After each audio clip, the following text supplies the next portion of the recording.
Hey Channel Insiders, welcome back to Channel Insider Partner POV, your source for untapped opportunities and unfiltered opinions in the IT channel, all to help you make better business decisions. I'm your host, Katie Bavoso.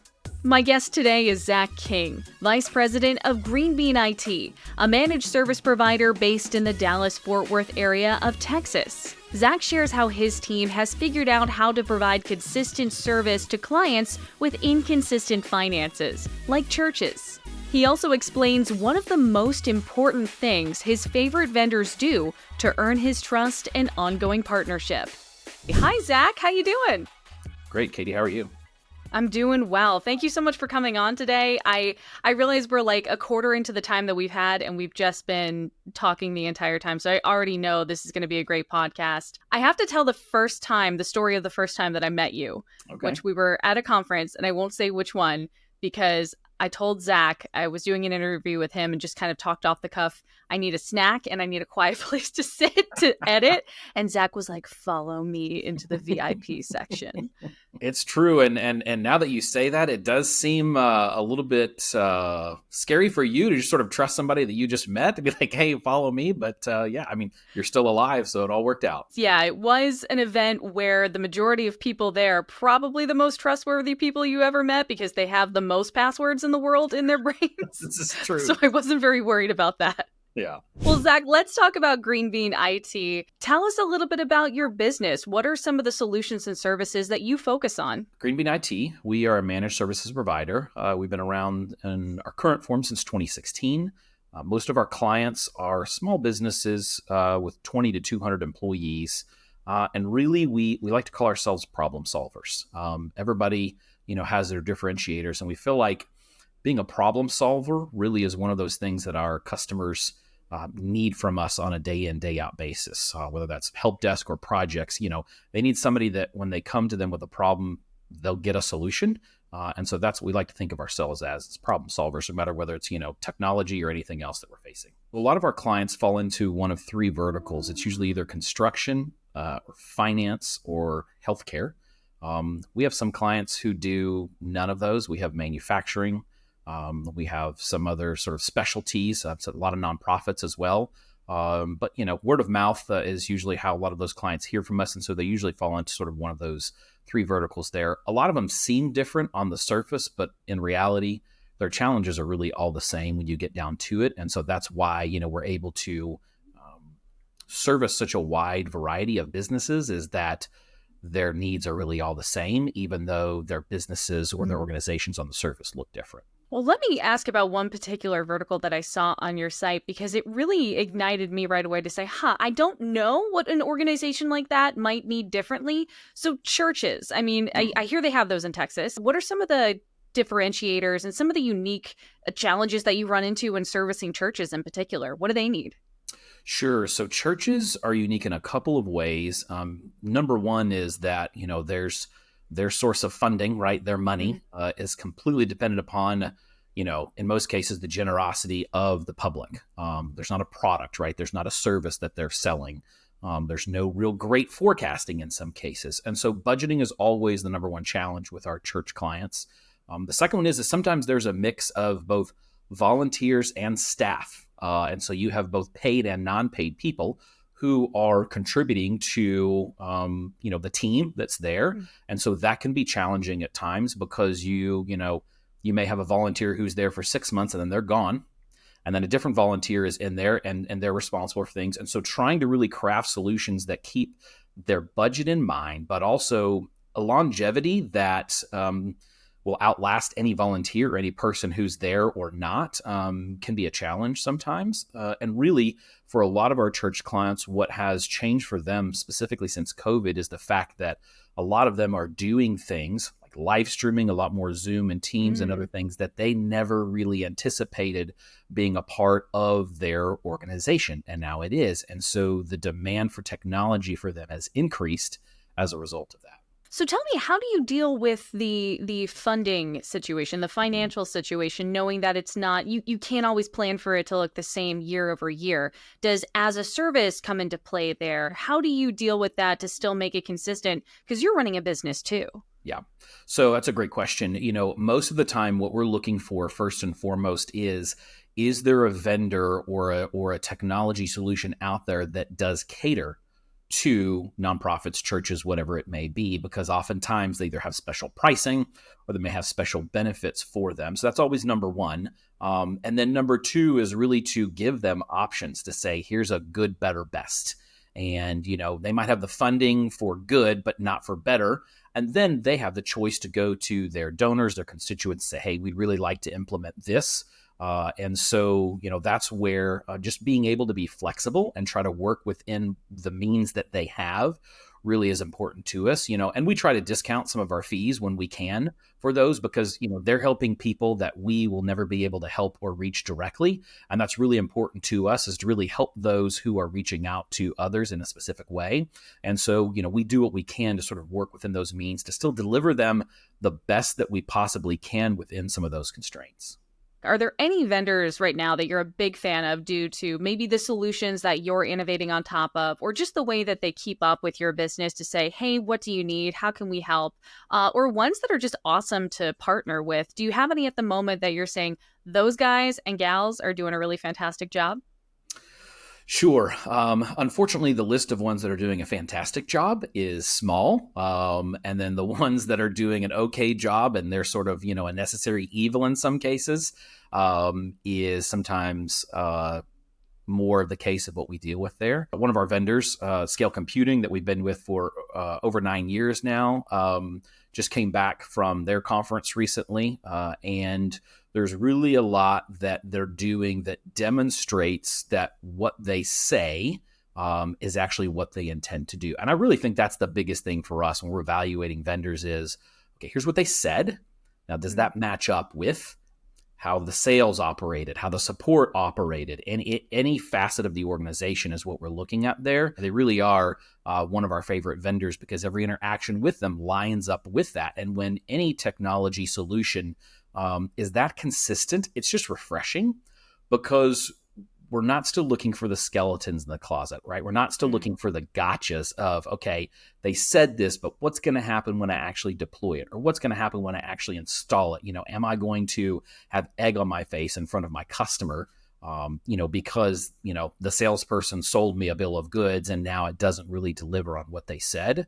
And so, yeah, Scale is probably at the top of that list specifically. Although I'm not getting paid for this endorsement there, we always try to endorse the vendors that we really feel like have our back. They really do have our best interests in mind and aren't just trying to make a dollar at any cost.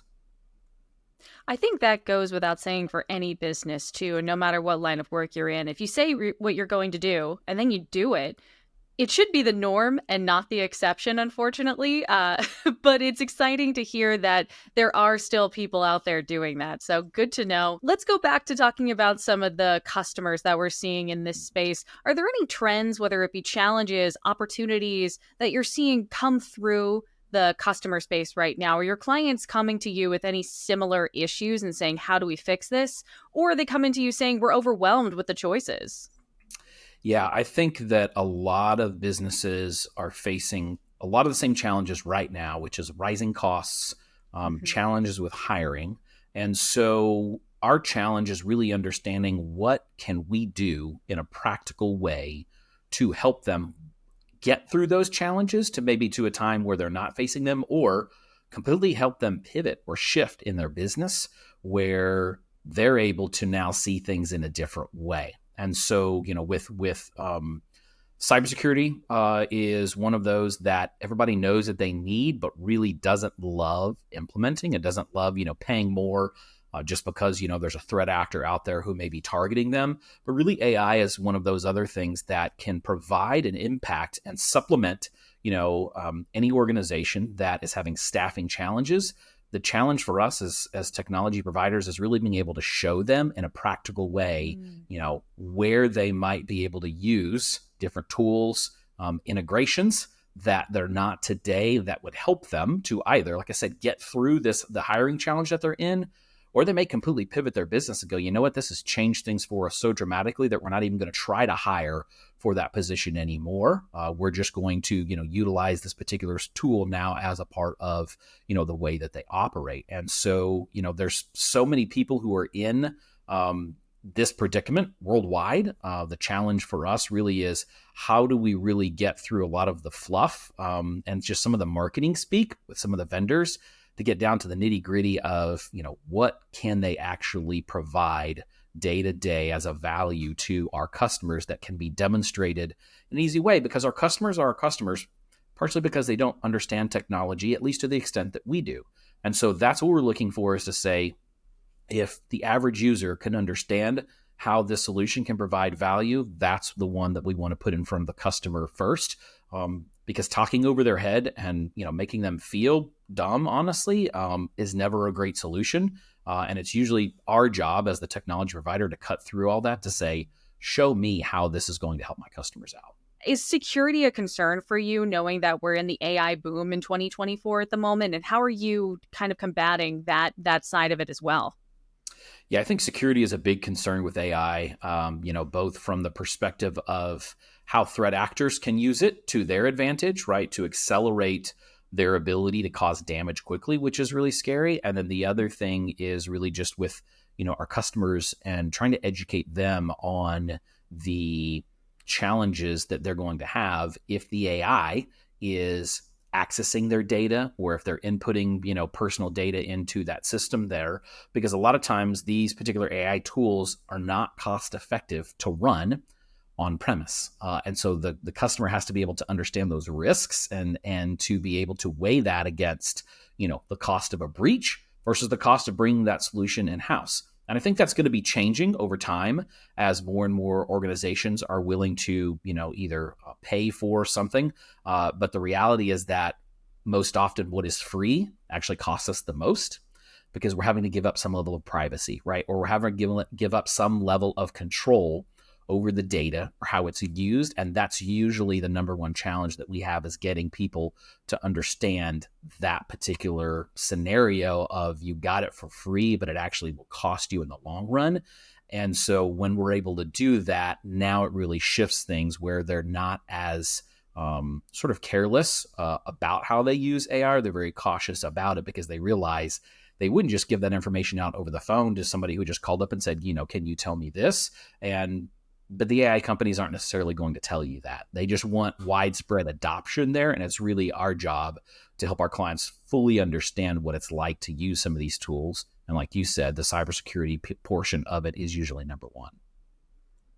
It is interesting in this country where our laws lie. I think we're only realizing now just how much we've been giving away for free without being notified that we're doing it, because companies don't have to. So interesting to see where that conversation goes within the next 12 to 18 months. So moving on from there, and speaking of cybersecurity, I know that GreenBean IT is SOC certified. Can you talk to me a little bit about your differentiators, that being one of them, I'm sure? Sure. So, for those of you who are not aware, the SOC attestation is technically under the AICPA. So it's very interesting, because SOC is Service Organizational Controls, and really we decided to do that about 7 years ago, because there were certain clients that we had that were getting audited, and instead of just asking the customer the questions, the auditor was also asking us questions about us. How do we store their passwords? How do we protect their organization? And so we decided to sort of have a self-inflicted wound and do this ourselves. And really it's about controls and about how do we make sure that certain things are implemented, like, least access. In other words, if somebody shouldn't have access to something, we don't just give it to them by default. And so we feel like it's a big differentiator for us, because we're not aware of another MSP our size who has had that particular designation for as long as we have. There's lots of larger organizations that have it, but none that we're aware of that are our size. And so we feel like it is a demonstration to our clients that we really try to take these things seriously, and so much so they're willing to put our money where our mouth is and have a third party come in to really attest to a lot of those things. It's something that we're very proud of. Wrapping up here, Zac, I'd love to know, is there a success story that you can tell me about or point to of when people go, what is GreenBean IT and how do you do what you do best? What do you like to point to say, this is a story that really shows what we're made of? Sure. So, one of those was a few years back, but we had a vendor who, on the surface, it seemed like what they needed was very simple. And really, what they needed quite a few desktops replaced, but it was in different locations in different parts of the country. And so, as we thought about it, we proposed a solution to them, and they accepted it. And it really wasn't until after we finished the project that I understood deeper about why they actually went with us on that project. Because you think about just, desktop replacements, it's really not rocket science. It's typically not, that tricky, but we quoted it a certain way because there was time, travel involved, things that would take us away from the office. So as I was talking to the project manager after that was complete, it was a couple hundred desktops over the course of a few months. We had to, do certain things in a certain order so as not to disrupt their business operations as we were doing this. He asked me a question. He said, "Do you know why we picked you for this particular project?" And I, of course said, the smiling face. He said, "No, do you know why?" And I said, I hadn't thought about it, but I don't. He said, "It was trust." He said, "Anybody can replace desktops. Not everyone can be trusted to be in the merchandise room with hundreds of thousands of dollars of merchandise when no one's watching and be trusted to just do the task of just replacing a simple computer." Wow. And that impacted me so deeply because I wasn't even thinking about that. I was simply thinking they have a problem, I have a solution. And it really came down to a deeper truth that trust accelerates things.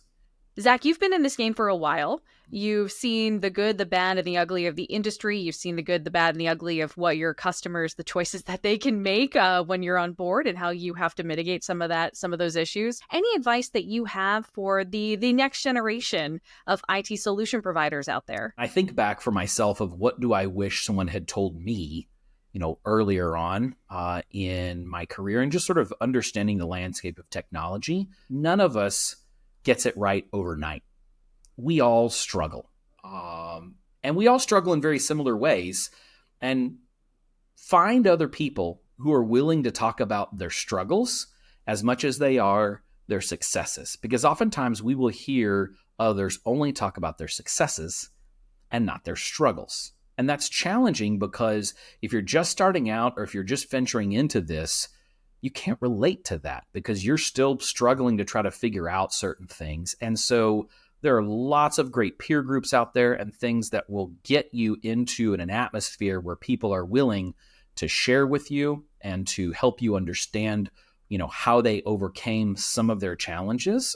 Because sometimes the challenge is just knowing that you're not alone.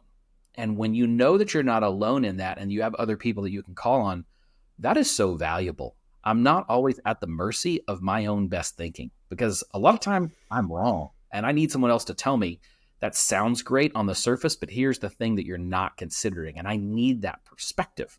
And so most people are willing to help out when someone says, "Hey, I'm new and I'd really like to understand how I can be successful. Please tell me, what's worked and what hasn't worked for you." Lots of people out there are willing to do that. And I think anyone who only talks about their successes and not their struggles is either delusional or lying. And the second part of that is take the time to say thank you. Take the time to be grateful. Take them to lunch. Say, "I'd love to pick your brain for an hour. What's your favorite restaurant? Can I take you to lunch?"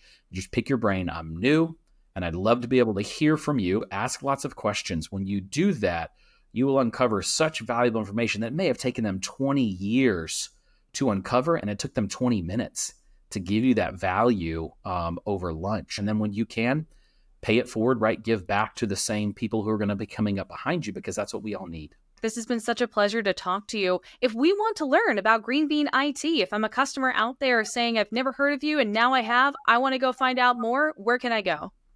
You can go to greenbeanit.com. You can go to LinkedIn. You can find us there. There's even a couple YouTube videos out there of some other interviews that I've done. But yeah, none of them as great as this. None as great as this. None of the interviewers as great as you. Thank you so much. I hope to have you back in the future and can't wait to talk to you then. Yeah, same here. Thanks to Zac for joining me today, and thank you for being here. Check out all episodes of Channel Insider Partner POV on channelinsider.com or watch on our YouTube page at channelinsider_news and trends. You can also listen to the podcast version of every episode on your favorite podcast listening platform like Apple Podcasts and Spotify. Don't forget to like, subscribe, and follow wherever possible to never miss an episode. If you'd like to get in touch with me, partnerpov@channelinsider.com is the email. I'm Katie Bavoso, and I'll see you next time.